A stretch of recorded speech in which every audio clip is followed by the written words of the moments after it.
toda dor é invisível. Às vezes o bullying começa em um simples apelido, mas palavras ecoam. E esse eco pode durar muito mais do que um dia de aula.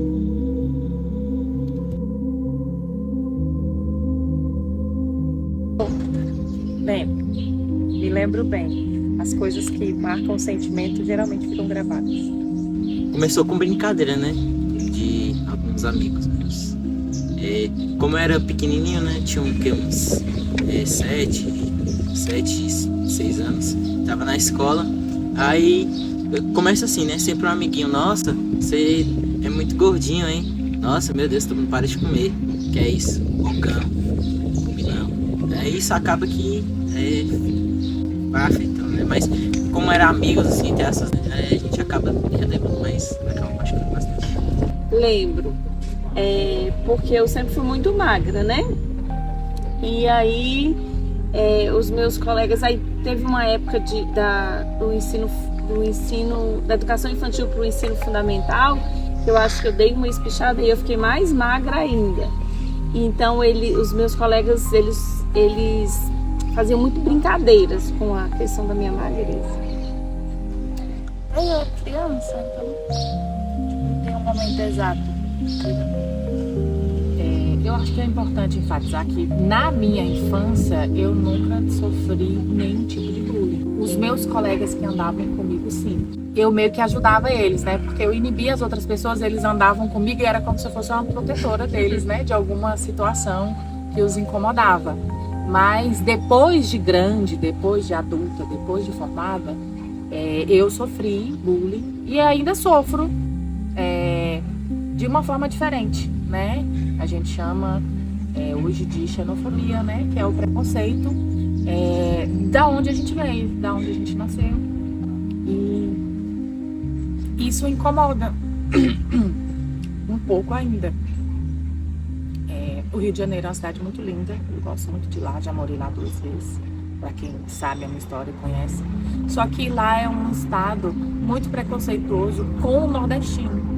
Eles têm um péssimo hábito de chamar todo e qualquer nordestino de Paraíba. Então, para mim, ter sido chamada de Paraíba, eu fiquei muito chateada. Na hora eu fiquei muito nervosa, eu fiquei com raiva, briguei, mas me incomodou saber que existe um preconceito de onde eu vim, da forma que eu falo, sabe? De carregar um sotaque. Eu acho que isso é muito pesado, sabe? Assim, quando eles... Porque assim, eu não levava muito pro coração. Então eles faziam, eu ficava chateada na hora e esqueciam, mas era muito frequente. Então no dia que eles não riam de mim com relação à magreza, para mim estava ótimo. Mas no dia que eles faziam uma brincadeira, aí esse dia para mim acabava. Era triste para mim. E era muito frequente essa parte. Eu era criança e o dia a dia era escola, coisas de criança, de casa, ensino fundamental. Acho que não sei se é assim que fala ainda. Meu dia a dia era... Pode ser... Era meio chato. Eu também... Meus pais... Um dos estopins, né? Pra entrar... Me marcar bastante, porque nessa época meus pais também já não estavam muito bem. E acabou que me influenciou mais ainda, né? Ficar isso na cabeça. Era alegre, aí começou a ficar meio, sabe, triste. Eles me chamavam de Linha, de Olivia Palito, eram os mais frequentes. De Muriçoca, porque acho que Muriçoca tem uma aparência magra, né? Deve ser, né? Não sei. E eram disso que eles me chamavam. Então, na verdade, os fundadores do bullying foram Verônica e Regis, que são os meus irmãos. Eles dois criaram o bullying e eu fui a primeira cobaia de bullying já existente. Então o bullying saía de casa. Como eu era assim, bem fortinha e tinha a pele um pouco mais clara e eles dois morenos e bem magrinhos, eu era chamada de baleia, de menina que veio do lixo e essas coisas. E por mais que parecesse brincadeira, isso reverberou para o meu inconsciente na minha vida de adolescente e a vida adulta também. Ah, era a comparação, né, com certas coisas. Tipo, querer me regrar, por eu estar comendo demais. Tipo, para de comer, Isaac, pelo amor de Deus, tu vai ficar imenso, tu vai ficar enorme. Então, não foi só uma vez, né? Porque eu usava óculos, aí ficavam me chamando de 4 horas. Apesar que, tipo, hoje em dia, quando eu conto isso, todo mundo acha que é besteira. Mas me afetava bastante. Aí, inclusive, tem problema de vista. Quando eu tô com dor de cabeça, é por causa do problema de vista. E também por causa do meu peso. Por mais que muita gente fala, ai, que você tem um corpo bonito, que não sei o quê. Eu fico com um pé atrás. Um pé não, né? Um monte. Por conta disso.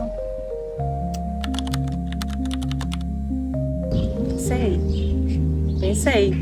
Na verdade, você tem uma tendência a caber dentro desse papel. Se eles diziam que eu era a baleia, a menina que veio do lixo, que não era querida por ninguém, isso acaba que você interioriza isso e acaba pensando que isso realmente é verdade. Eu acho que, principalmente no Rio, isso nunca vai acabar. Essa tratativa de chamar as pessoas assim, porque muitas pessoas se inibem, muitas pessoas abaixam a cabeça e acham que é normal ou preferem, sabe, não lutar contra isso. Eu pensei. Eu até tinha muita vergonha de mostrar meu corpo, por conta disso, né? Meus estudos não afetou, mas a minha autoestima afetou até o ponto de eu tomar remédio para engordar. Quando eu fui do ensino fundamental para o ensino médio, eu continuei muito magra. E aí eu comecei a falar com a minha mãe e a minha mãe falava, não, você tem que engordar mesmo, então vamos comprar uns remédios para engordar. E aí eu tomei vários remédios para engordar e cheguei até a engordar um pouquinho, mas não engordei tanto assim não. Muito. Até pouco tempo atrás eu tinha muita dificuldade de falar em público por medo do que as pessoas iam ver referente à minha aparência. Olha, no começo eu senti um impacto muito grande, porque é muito ruim você não ser caracterizado como você é. É como se você tivesse, sei lá, estudado muito e você fosse chamado de burro. Como assim? Sabe? Então é como se isso não passasse. Me incomodou no começo, mas se a gente for levar para uma tratativa, eu não sei quem é. Porque o Nordeste é tão grande. Ser da Paraíba não é uma ofensa, mas chamar todo mundo de Paraíba.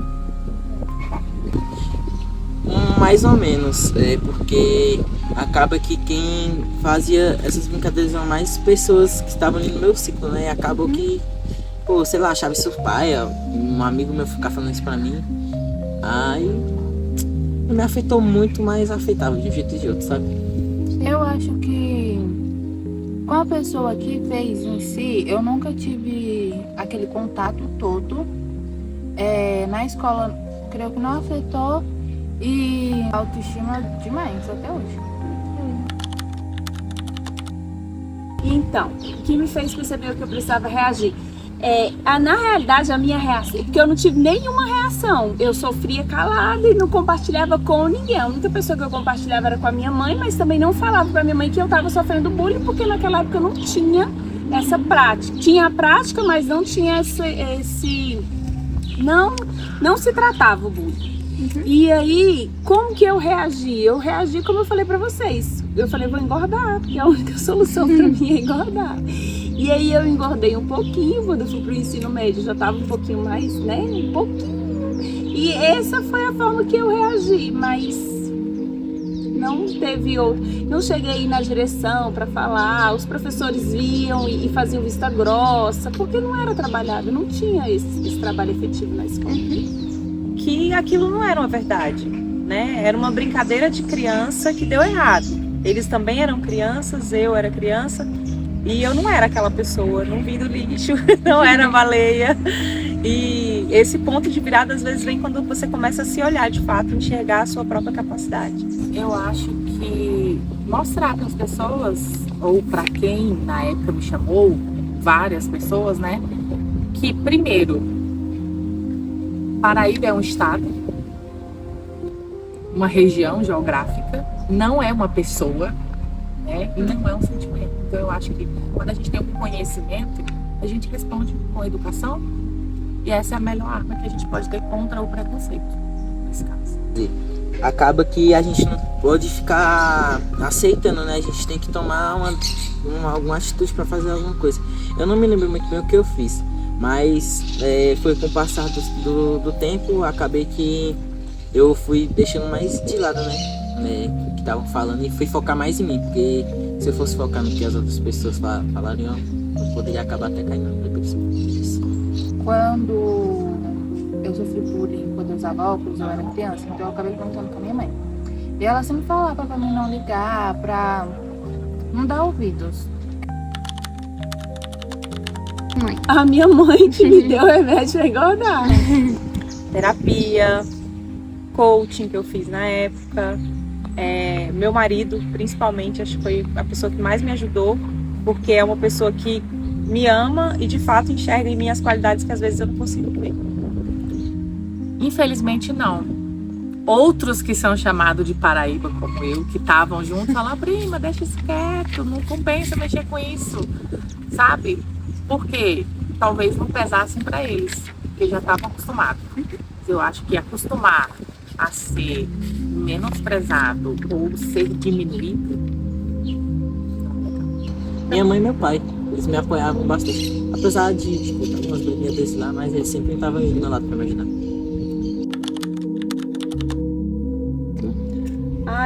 Eu comecei, aí eu não engordei, né? Como eu falei pra vocês, eu engordei muito pouco. Eu comecei a me amar do jeito que eu era. Eu comecei a ver os pontos positivos de uma pessoa que eles chamavam, né? De Olivia Palito. Eu falei, quais os benefícios que o Olivia Palito teve? E comecei a me amar, comecei a gostar de mim como eu era, porque em alguns momentos eu cheguei a chorar em casa sozinha, mas eu não contava pra ninguém, eu não compartilhava com ninguém. Eu falava, gente, eu sou muito feia, e eu ficava olhando para as meninas que eram um pouquinho mais cheinhas, né? E eu falava assim, quantas vezes eu olhava e falava assim, eu queria ser daquele jeito, daquele outro jeito, queria tanto engordar um pouquinho. E comia, só que...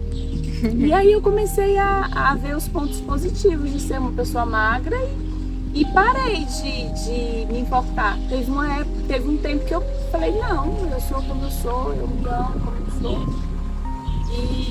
E eu acho que eu mesmo, sem psicólogo, sem apoio de sócio, sem apoio de professor, de diretor, de qualquer outra coisa, eu superei por mim mesma. Eu acho que primeiro a gente tem que se reconhecer, saber de onde a gente veio, quais são as nossas origens, para que isso não nos afete. Porque se você for juntar um preconceito de qualquer forma que for, ou qualquer palavra que diminua a sua autoestima, se você não tiver uma mente boa, você acaba no caminho.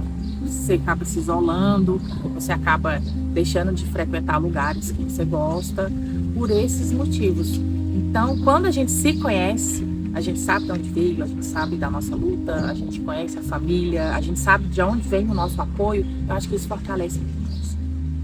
O bullying, né, ele mostra quem realmente a pessoa é. Então, muitas das vezes a pessoa olha para outra e ela fala, pô, aquela pessoa deve ser tranquila, gente, mas nunca se sabe o que é que passa pela cabeça da pessoa. Então, pode ser a qualquer momento, ela pode soltar uma brincadeira pesadíssima. Então, a gente nunca pode esperar nada de ninguém, né? A gente nunca sabe como é que é o ser humano. Já por mim, eu vi que, poxa, é uma coisa difícil, sabe? É difícil de lidar, ainda mais quando você é a vítima. Porque quando você é o agressor, você faz a piada, todo mundo ri, todo mundo acha engraçado e não tá nem aí. Mas pra você que é a vítima, você acaba se sentindo muito mal. Que às vezes as pessoas estão no mecanismo de defesa, sabe? E aí Muitas vezes, se você pega um animal raivoso, a defesa dele é o ataque. E o bullying é um ataque que às vezes pode ser uma brincadeira para alguns, mas que ofende lá dentro do íntimo, na alma, chega no inconsciente e te causa muitos problemas. Sobre mim é que eu sou capaz de superar. Hoje eu me vejo na frente de muitos alunos, às vezes em alguns palcos, e eu consigo ficar lá e consigo me sair bem, porque eu superei tudo isso. Sobre as pessoas, que a gente tem que perceber que nem todo mundo que tá com você, porque uma das pessoas que fizeram bullying comigo, ela andava comigo e eu acabei me afastando. Nem todo mundo que tá com você vai te dar aquele apoio todo que você precisa, aquela confiança que uma amizade tem, né? Porque se você quer ter uma amizade com alguém, você precisa ter confiança nela. Acho que todo mundo tem que se amar. Eu diria para procurar uma ajuda, porque às vezes nem todas as pessoas têm uma inteligência emocional que eu tive na adolescência, porque eu acho que eu fui inteligente emocionalmente para superar, e superei de verdade. Eu acho que procuraria alguém, né, uma ajuda, e de certa forma, sabe, eu acho que quando a gente se ama e a gente se aceita do jeito que a gente é, o que as pessoas falam, elas não tem muita importância pra gente. A gente consegue superar, né? A gente consegue se amar, a gente consegue se valorizar e não se importar tanto com a opinião dos outros. Mas eu penso que a pessoa também tem que falar, precisa falar, né? Porque essas pessoas que cometem essa prática, elas precisam de alguma forma se conscientizar que não é para fazer. Que nem tudo que dizem é verdade, que é um ataque de alguém que está frustrado com alguma coisa, está descontando em você e você precisa superar. Confie nas pessoas que amam você, de fato, que aquela pessoa que realmente te ama, você sabe, você sente, confia nessa pessoa, conversa, não se isole, não acredita em quem faz bullying com você, porque não é verdade. Olha, eu diria que a primeira coisa é não se calar.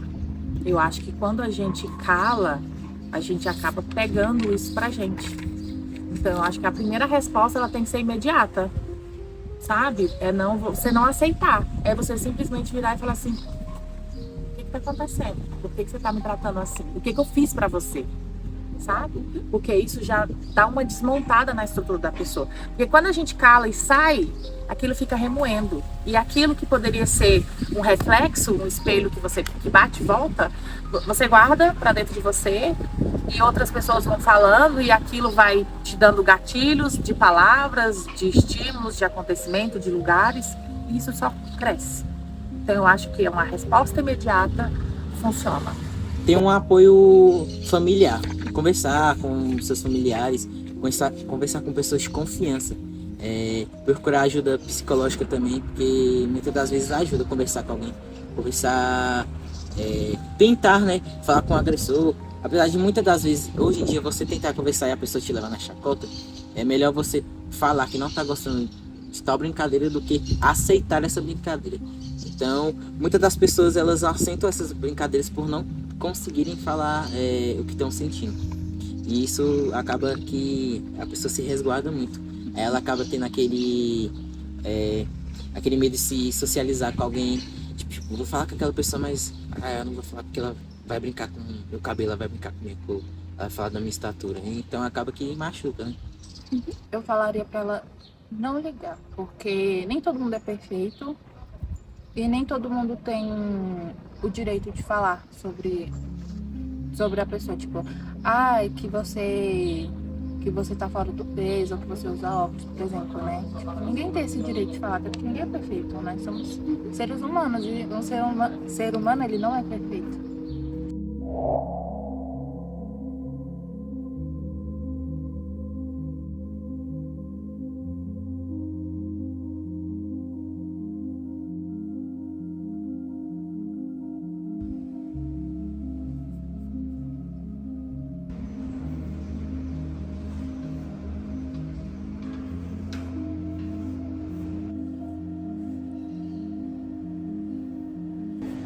O que você diria àquela versão sua, né? Pode às vezes ser um pedido de desculpa, uma mensagem de força, um abraço, uma promessa. E imaginar que essa criança, essa adolescente está te ouvindo agora. Não é uma carta, mas é uma frase. Você gostaria de compartilhar o que você escreveu, o desenho? Bom, o desenho sou eu, na minha casa da infância. E o que eu disse para ela assim: oi Fabi, que bom falar com você. Saiba que vai ficar tudo bem. Nós vamos crescer, somos inteligentes e temos uma família que é só nossa. Você vai ter um marido que te ama e 2 filhos lindos, até um cachorro. Os momentos difíceis vão passar. Te amo, você é uma criança linda. Aqui é uma infância, né? Como se fossem crianças brincando na rua, se divertindo e pensando o que seria da minha vida, como eu ia viver, aonde eu ia morar, o que eu ia fazer. E aí, era uma dúvida, né? E hoje eu posso falar para essa criança minha que eu consegui tudo que eu queria, graças a Deus. Você é linda, não precisa ficar ligando para a opinião dos outros. Quero te pedir desculpa por não ter sido forte por todos os momentos de angústia que vivemos, que só nós duas sabemos como foi. Hoje não posso alegar que tudo que passou ficou bem, pois estaria mentindo para nós duas. A única coisa que veio agora na minha mente foi com relação ao sentimento, né? Porque quando a gente sofre esse tipo de prática, a gente é como se a gente precisasse ser do jeito que eles querem que a gente seja para a gente ser aceita. E essa prática faz com que a gente se sinta excluída. E aí o que eu escrevi é o sentimento que me veio lá, né, do passado, foi que eu não preciso ser do jeito que eles queriam que eu fosse para que eu fosse aceita. E assim, é certo que eles, né, faziam, riam, brincavam, mas eu também tinha pessoas que me aceitavam do jeito que eu era. Então a gente só olha, às vezes, mesmo para o negativo, né? Porque eu poderia, naquela época, ter ignorado e não me importado, mas eu me importei. Porque eu olhei para quem estava me criticando, eu não olhei para quem me valorizava ou para quem gostava de mim e me aceitava do jeito que eu era. E aí a reflexão é que a gente não tem que se importar com tudo que os outros pensam ou com o que as pessoas acham a nosso respeito, né? Porque vai ter sempre pessoas que vai criticar, que vai falar, que vai tentar nos diminuir, né? Hoje você conversou com a pessoa mais importante da sua vida, que é você mesma. Que essa carta, ela lembre de que você foi forte e que este passado não define quem você é. E que a sua dor, ela não é vergonha, é parte da força que você quer. E que sempre é tempo de se olhar com mais carinho.